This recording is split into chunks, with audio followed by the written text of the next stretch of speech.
Welcome to బహుళ్య live. నేను ఇంట్లో videos ఎందుకు రాలేదు తెలుసా? ఎందుకంటే నేను ఏపీలో ఉన్నాను అనమాట. మా మమ్మీ ఫోన్ అనమాట ఇది. మా మమ్మీ తెలంగాణలో ఉంది, నేను ఆంధ్రప్రదేశ్లో ఉన్నా.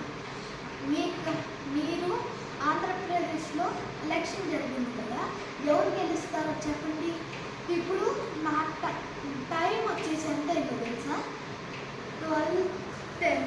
12 అవ్వబోతుంది.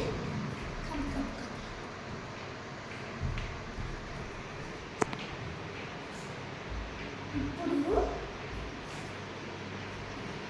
కొంతమంది ఏం చేస్తూ ఉంటారంటే వీడియోస్ చేస్తూ ఉంటారు కదా, రేపటి నుంచి అదే టైమ్స్ 12 లేకపోతే 11 లేకపోతే 1 అట్లా నేను కూడా వీడియోస్ చేస్తా. ప్లీజ్ మీరు కూడా కొంచెం సపోర్ట్ అయితే చేయండి అన్నమాట. చేస్తారు కదా.